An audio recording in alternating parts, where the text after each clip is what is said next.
it's kind of like a more angry record, maybe. God's Country was more like depression or going crazy or something. This is the more just like, and how violence is, how we use it in different ways against each other and others and ourselves and everything. What violence means in all its different ways and stuff, kind of, Yes. And how it reverberates from here to there and there to here, etc.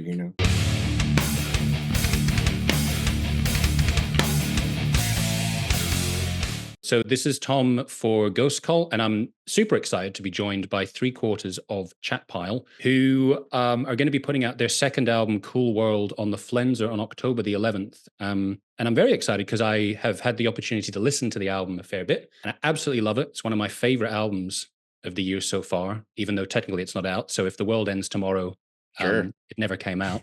Yeah. But I still got to listen to it. So that's cool. So gentlemen, thank you for joining us. Yeah, thanks for having us. Thanks for having us. Thanks for enjoying the record. Thank you for making it.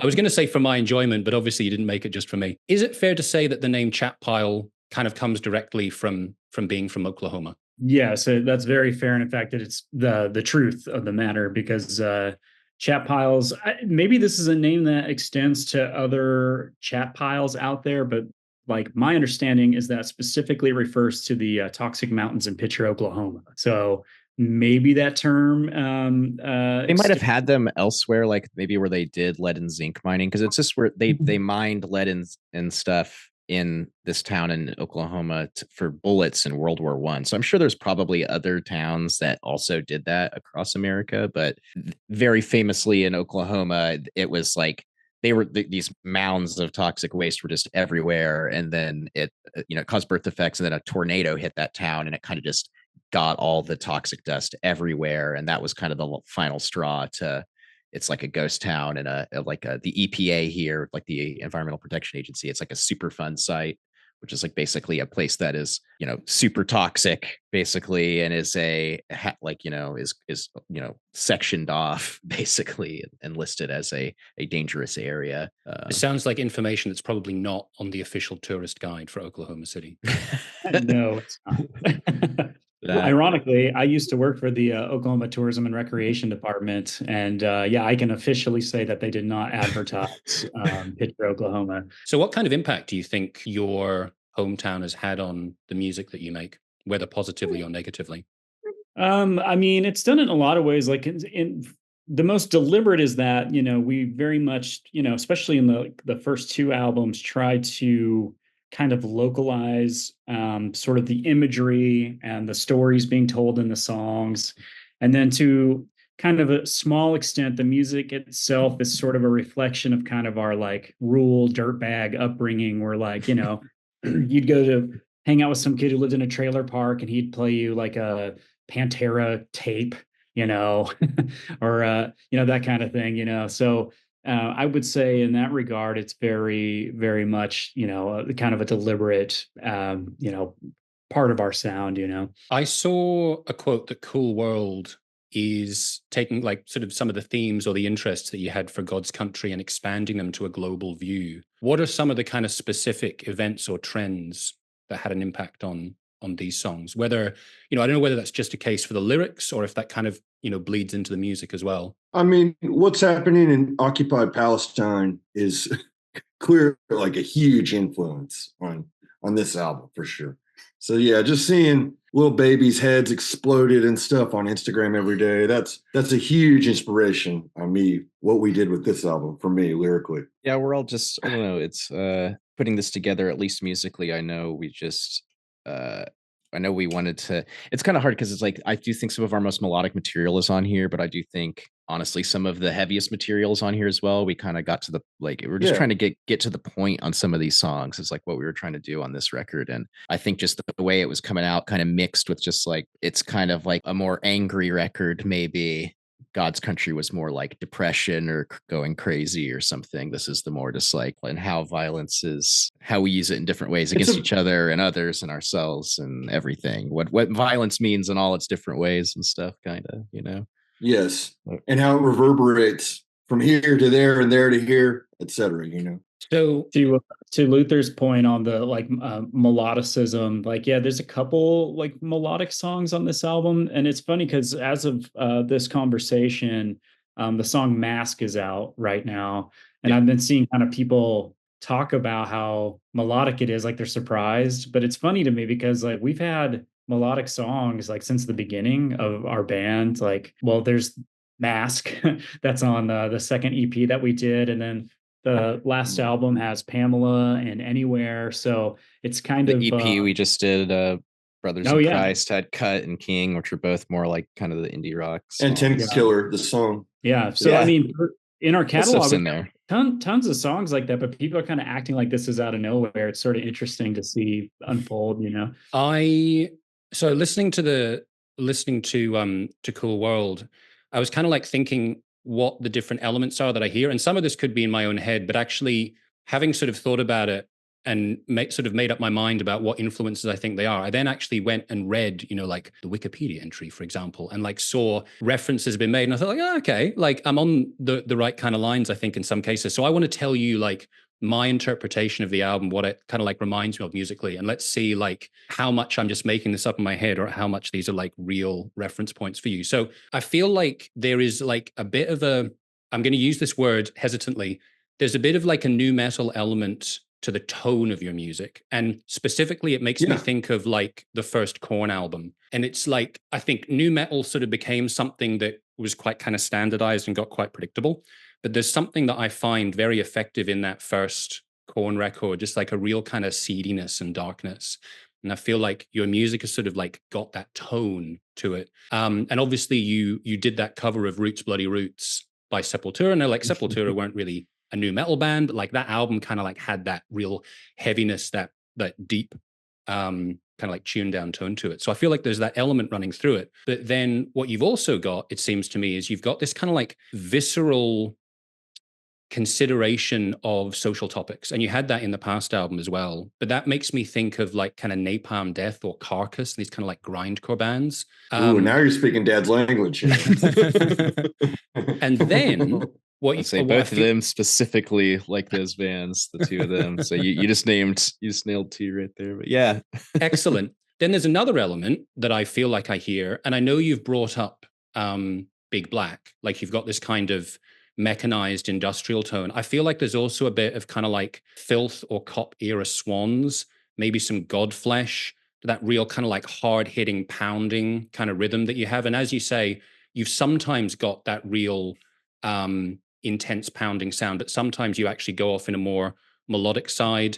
There's more kind of indie rock side. And that's where I feel like there's a bit of kind of goth rock or like post-punk sometimes. Like I feel like maybe there's a bit of Joy Division, a bit of The Cure, a bit of The Wire. Those are kind of the things that I think I hear in your music. So you said that Napalm Death and Carcass was kind of like on the right track. So how did I do? Korn for sure too. I mean, everything you said was pretty cool. I mean, I agree with pretty much everything you said. Yeah.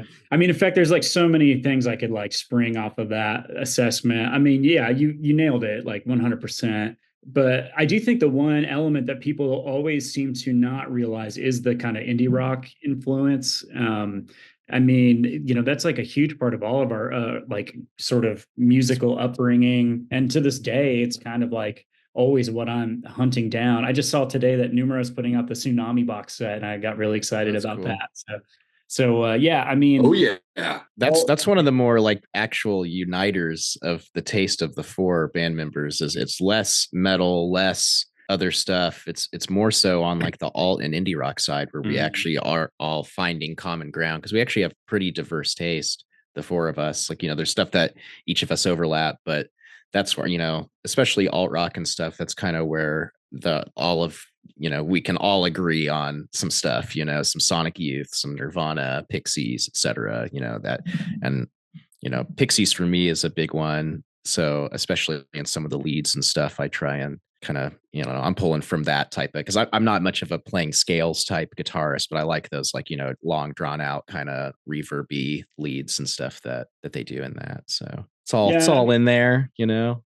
I think if you're really, really trying to simplify kind of like what our whole deal is, it is kind of like what if Godflesh was kind of filtered through like the spectrum of like Nirvana or something like that, like what if you could take this sort of like pounding, hypnotic kind of quality, menacing, but sort of like apply kind of this sort of like verse chorus verse bridge structure to it, with some hooks and everything, and see kind of what happens.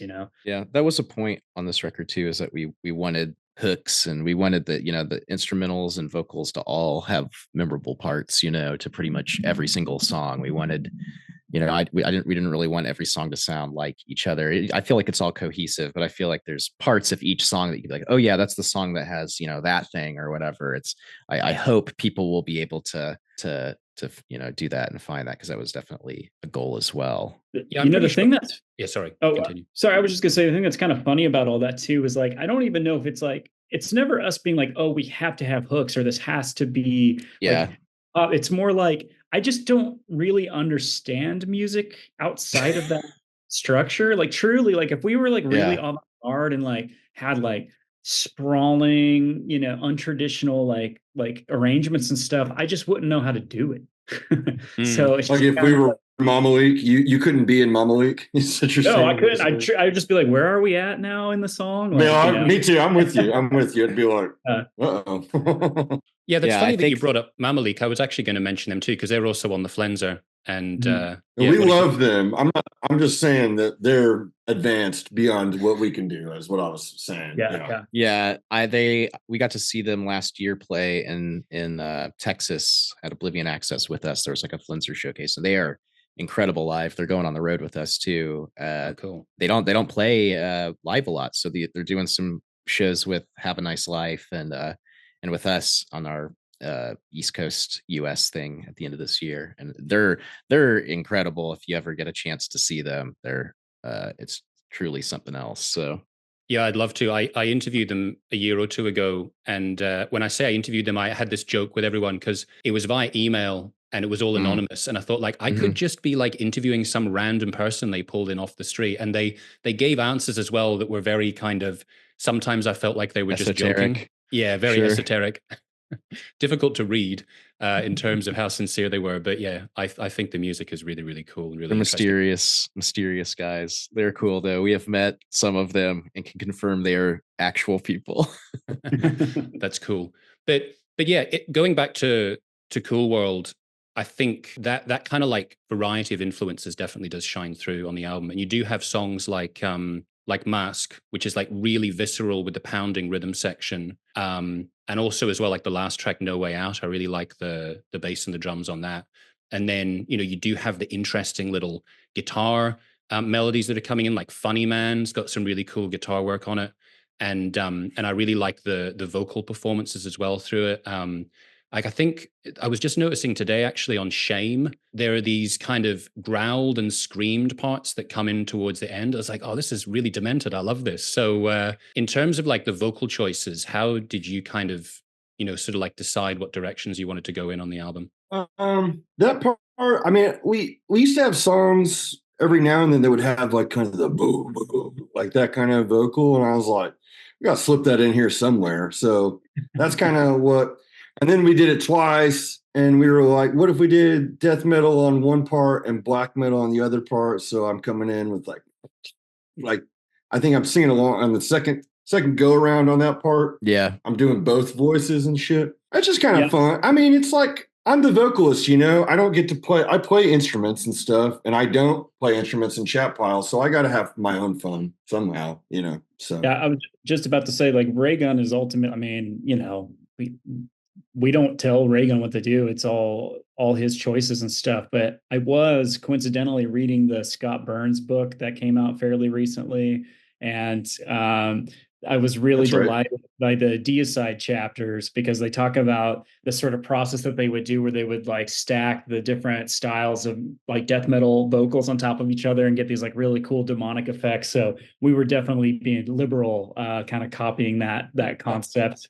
Yeah. When we were recording Cool World. That's like one of my favorite parts on the record too, is that like breakdown when like the high scream comes in. I'm excited. That's not going to be a single, so people won't hear that until the album comes out. But I'm stoked for, because that's a cool song. I think that it starts almost more in that indie rock way, and then by the end of it, it's like has this weird kind of death metal, black metal breakdown thing. I don't know. I think it's a good mix of styles all around for everyone on that song. It's honestly probably the most layered song musically on the record too, like from the record, like production wise. I think there's maybe that a we've lot done ever, honestly. Ever, yeah. On Shame and Mask are probably the two on this one. Yeah, it's funny. I did actually make a note on when I was writing notes for the tracks I wrote for Shame, kind of indie rock. I was like, with a grim glaze.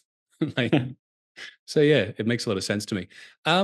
So it seems like your last album, God's Country, received kind of pretty universal praise. I mean, I'm sure, there are some people that wouldn't be into that, but, it got a lot of very, very favorable reviews. But I don't know how much that actually like translates to sales. I mean, how did things change for you after the album came out? Well, I mean, our lives changed a lot. I mean, it's not like we're rich or anything, but like we became popular enough to where, all of us quit our day jobs so that we could tour, nonstop, which is not anything that we thought we would be able to do with this band. And so, yeah, I mean, I would say it had a tremendous effect on our lives in that way. Now, it's not we're certainly not living the high life or anything like that, but we are able to sort of live a dream of sorts, which is amazing. It's incredible. So I mean, the hope is that people like this one to the same extent, even though it's a little different, and hopefully we can kind of keep the chat pile train running for a few more years, hopefully. Yeah, that's just it's the music industry is crazy. And so, yeah, I mean, it was really awesome. We got a lot of good like attention and press and reviews and all that kind of stuff. But yeah, I mean, record sales are record sales. It's not, the only way people really make money playing music is playing shows. So it's just like, selling t-shirts. We're making money when we're playing shows, and when we're not.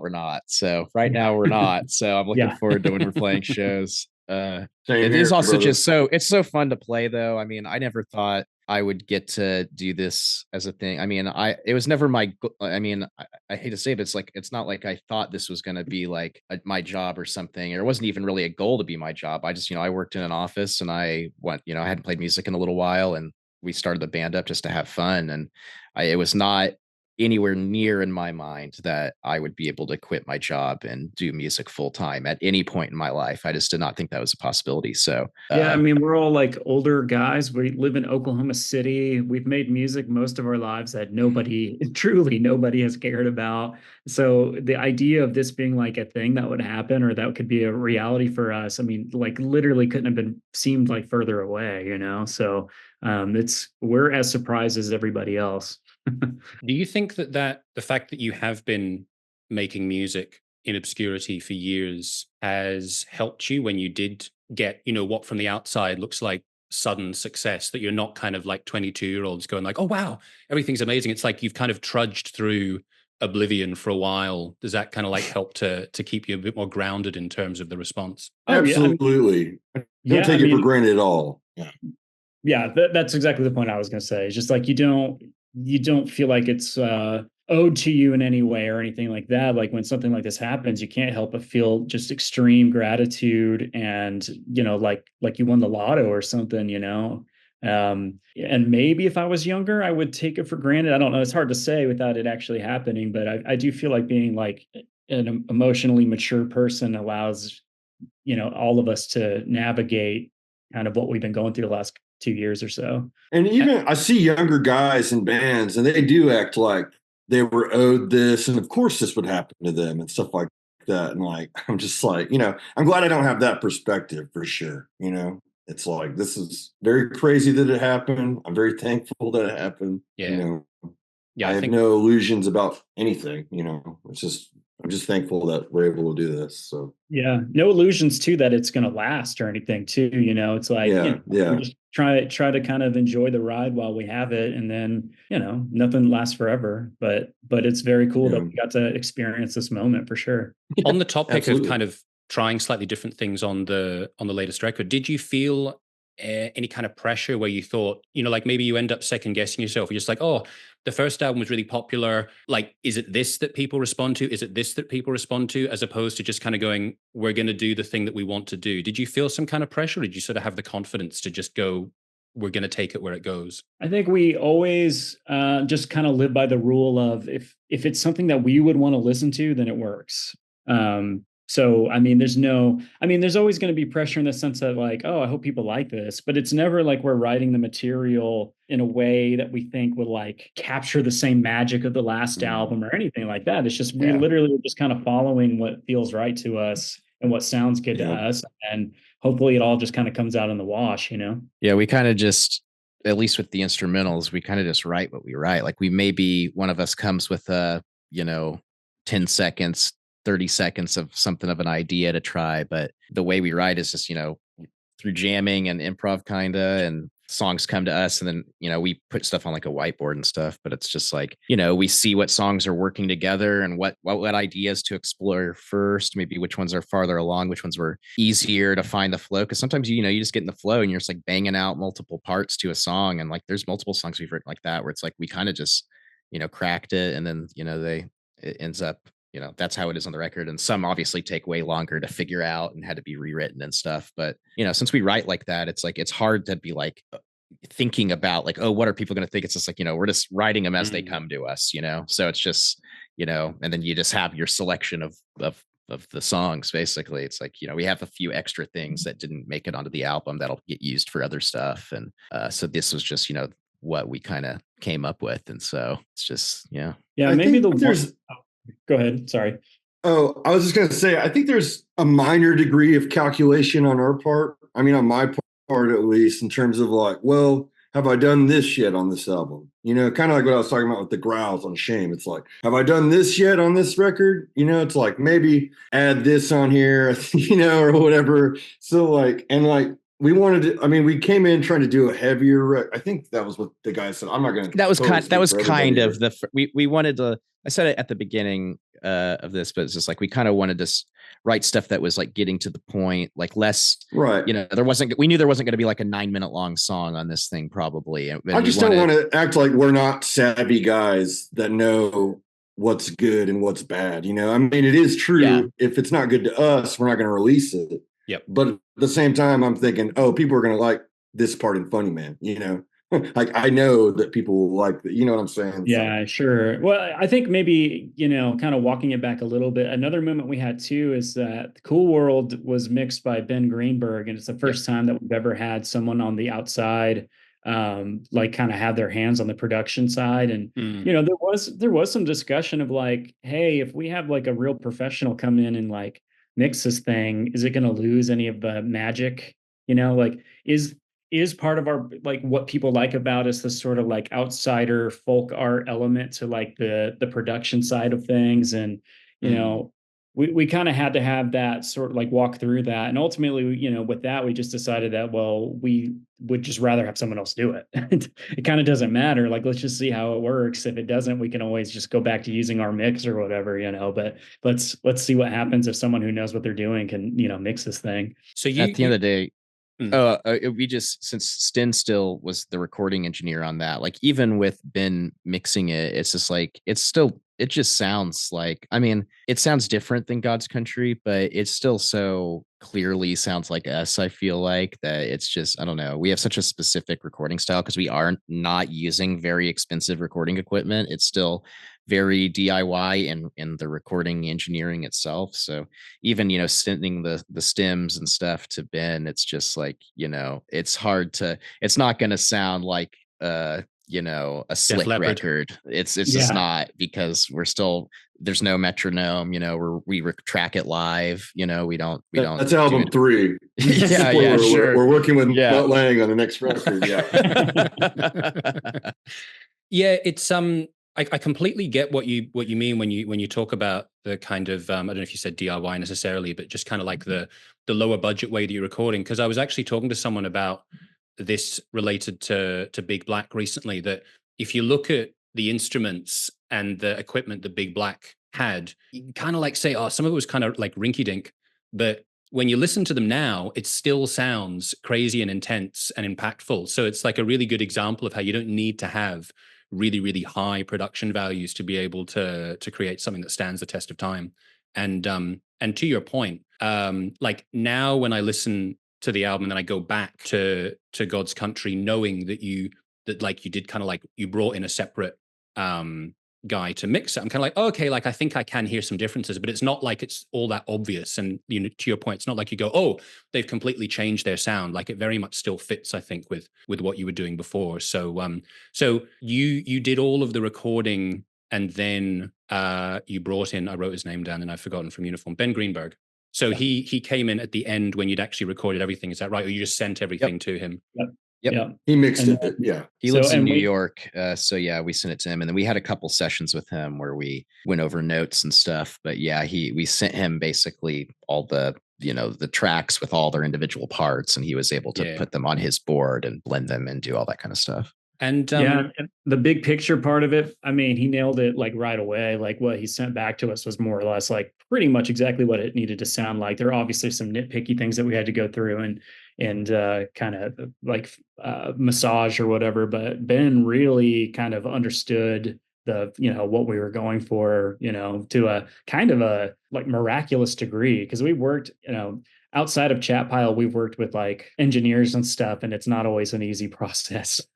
No, I mean, I just really wanted it to sound, like we sound, but with the drums and vocals in the mix better. And I feel like that is what was achieved on Cool World. So I'm happy with it. So I think so you can hear it, especially in the bass drum and the vocals. I just think it just has a little bit more presence to it. But I think overall the tonal quality is maybe a little darker on this one as well. It has kind of just a gothier vibe, even in production somewhat, I feel like, but yeah.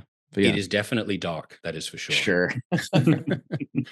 So it's funny. Another like connection that I drew before I actually realized that you had a direct connection with them. One of my other favorite, I don't really know what to call them. I'm just going to call you like a dark rock band. Sure. So you are one of my favorite modern dark rock bands, and there's another modern dark rock band that I absolutely love, and maybe people would call them metal, and I didn't realize you were connected to them, but you've actually done a split with them. Portrayal of Guilt. Yeah, we're in a hat right now. This is a Portrayal of Guilt hat that I'm wearing. Who I've been to see live, and they are absolutely amazing. I absolutely love it. They're so cool. Yeah, they're great. They're awesome. I love everything that they've done. And before I realized that you'd actually done a split with them, I was going to say, oh, maybe this is a band that you feel a kinship with. So I guess they are. I'm wondering. They're like the first band we became friends with. One of the first bands. Yeah. So. And what's kind of like the story of that? How did you end up becoming friends with them? So I randomly got a message from Matt from Portrayal, like in the very early days. It was after after the second EP had come out. And Matt was basically like, hey, do you guys want to go on tour with us? And of course, we like had no intention of doing that. We're like, oh my God, this like real band that is awesome that we like look up to is like asking us to go on tour. What can we do? I was like, okay, we can go on like 3 or 4 dates with you, and then we have to like head back. And he was totally cool with that. So I think we just did we just do 2 at first? Was it just Houston and Baton Rouge? We did Houston, Baton Rouge, and Little Rock, right? I don't know if there was. Oh, was it Little Rock on that one? Oh, Little Rock. Yeah. It was Little Rock. Yeah. So we did 3 shows with them, and then like just hit it off really well. It's like we're very much like have a very similar like outlook and ethos as far as like how we approach things, and even just artistically, I think we're like very much on the same kind of like mission, so to speak. So I guess you probably also share like an interest in horror movies as well, right? I don't know if I've actually talked to them about movies a whole lot. They're not. I don't think they're really. They don't watch. They're younger guys. Well, not all of them, but they don't watch movies. We've had plenty of opportunity to talk to them about movies. Not once. We smoke a lot of. Ever gotten brought up. We smoke a lot of weed together. We play hacky sack outside the venues together. We love cringe. Yeah, we share in a love of cringe together for sure. That is something we do, like for sure. Yeah. James, their drummer, who's one of the most talented drummers I've ever seen play drums live. I was amazed when I saw them play. Has an encyclopedic knowledge of cringe internet videos to show. That's cool. That's cool to have that resource when you're traveling around. Yeah, you just go to a. It's good. It's good to laugh and have a good time. Like we all. The mood is light on tour and stuff. Yeah, which thank God. I mean, I always hear so many horror stories about tours and stuff, and every time that we've gone on the road, it's just like fun. It's like being on a month-long vacation or something. It's so great. So we're looking forward to the next one, honestly. Yeah, it's funny. There's so much like singing and stuff. Like you would be surprised how much we sing and stuff like on tour. Yeah. Yeah. I think especially when you are going to be playing dark music, it is good to have like, generally light mood when you don't really want to be too depressed by the music that you're playing. Oh, in fact, it's funny because in the early days, before people had seen us live, a thing I would see all the time were people who were disappointed at how like goofy we can be like on our live show, because we come out to like, we built the city by Starship and Raygun, has like really funny banter and stuff. It's like, we're not pretentious at all. Like we don't out like with crow makeup on or anything like that. I think it threw people for a loop because they were expecting us to be these like dark souls or whatever, and we're just normal guys. We definitely don't try to like put on any pretense that we're like, I don't know, dark tortured artists. Yes, exactly. I mean, maybe we are those things, but like you don't have to act like a morose. Yeah, I don't have to make it your problem that I have mental illness. It's not your problem. Yeah. Exactly. Well said.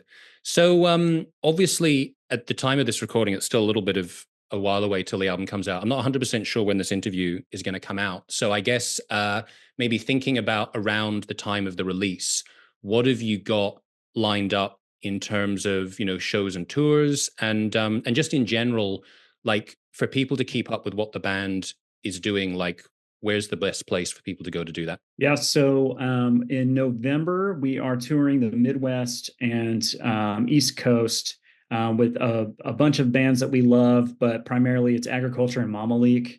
And then Porcelain, Train Dodge, and Third Face are on some of those dates as well. And then as of now, it hasn't been announced, but I think by the time this comes out, we should be safe. We're touring the West Coast and Texas in February, and that's going to be with Gouge Away and Nightosphere, which is very, very exciting. Nice. And then we're playing Roadburn in April of next year, and we're trying to get some shows lined up around that as well. So, and then who knows? Like the future isn't completely written, but I'm sure there'll be lots more playing going on around all of that. And then as far as the best way to keep up with us, like Twitter and Instagram are really active, but we're also chatpile.net. Yeah. And then chatpile.net. Go to our website. We have a web store on there, and our shows, all of our shows are on there. It's a handsome website too. I hadn't really looked at it until a couple of days ago. I was like, oh damn, this looks really good. Yeah. That's Ron.